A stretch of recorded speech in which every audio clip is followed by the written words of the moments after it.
लष्कर किंवा नौदल या नावांमध्येच एक वेगळीच ओढ आहे, नाही का?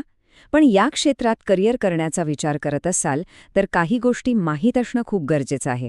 चला तर मग या विश्लेषणात आपण जमिनीवर आणि समुद्रात देशाची सेवा करण्याच्या या दोन अनोख्या संधींबद्दल सविस्तर जाणून घेऊया. सेवा करणं म्हणजे नेमकं काय? बघा, आपण कुठलंही करिअर निवडताना पहिला विचार काय करतो, की आपल्याला काय मिळणार? पगार, सुविधा वगैरे.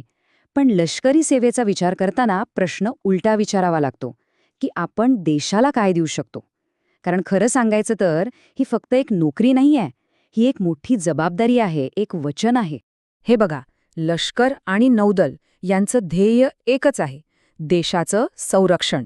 पण त्यांचे मार्ग म्हणजे त्यांची कार्यक्षेत्र पूर्णपणे वेगळी आहेत. असं समजा की एक जमिनीचा राजा आहे तर दुसरा समुद्राचा. लष्कर आपल्या जमिनीच्या सीमा सांभाळतं तर नौदल अथांग समुद्रात देशाची मान उंचावतं. हाच त्यांच्यातला तो महत्वाचा मूलभूत फरक आहे. चला मग आजच्या आपल्या चर्चेचा रोडमॅप पाहूया. आपण सेवेच्या आवाहनापासून सुरुवात करून भरती प्रक्रिया, तिथले नियम, मिळणारे फायदे आणि शेवटी देशाच्या उभारणीतली भूमिका या 5 महत्त्वाच्या टप्प्यांवरून जाणार आहोत. तर सुरू करूया आपल्या पहिल्या मुद्द्यापासून, सेवेचे आवाहन. म्हणजे गणवेशाच्या आत त्यामागे नक्की कोणती मानसिकता आणि कोणती वचनबद्धता लपलेली असते ते जाणून घेऊया.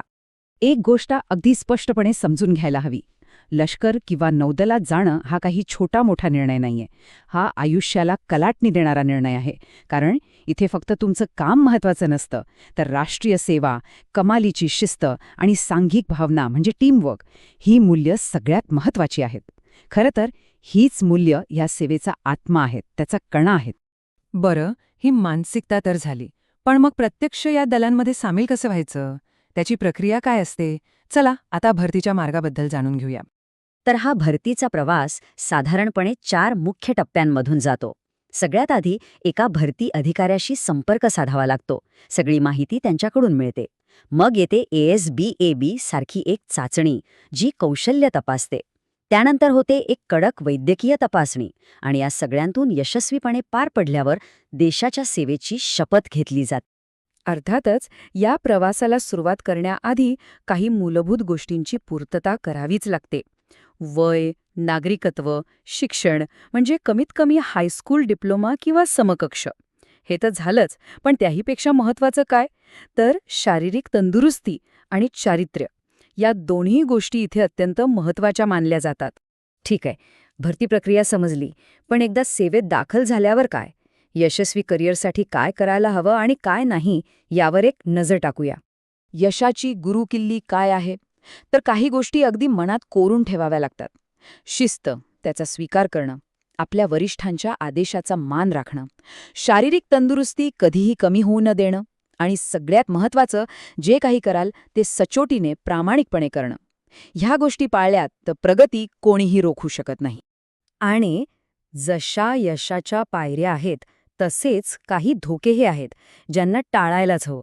म्हणजे कायदेशीर आदेशांना विरोध करणं, स्वतःच्या वैयक्तिक मानकांकडे दुर्लक्ष करणं किंवा स्वतःला टीमपासून वेगळं समजणं, ह्या गोष्टी करिअरसाठी घातक ठरू शकतात.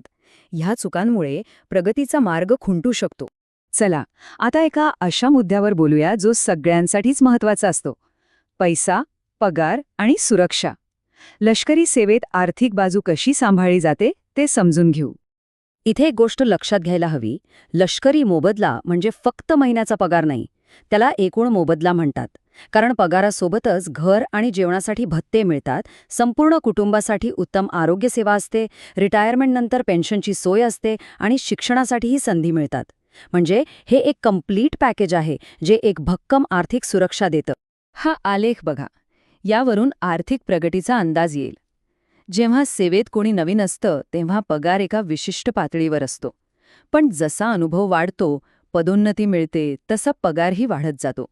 तो कमाल पातळीपर्यंत पोहोचू शकतो. म्हणजे ही फक्त नोकरी नाही, तर एक स्थिर आणि वाढणारं आर्थिक करिअर आहे. बरं, आतापर्यंत आपण वैयक्तिक करिअर आणि फायद्यांबद्दल बोललो. पण आता जरा मोठ्या चित्राकडे पाहूया. लष्करी सेवेचा देशाच्या विकासात, त्याच्या भविष्याच्या उभारणीत किती मोठा वाटा असतो ह्यावर बोलूया. अनेकांना वाटतं की लष्कर आणि नौदलाचं काम फक्त सीमेवर लढण्यापुरतं आहे.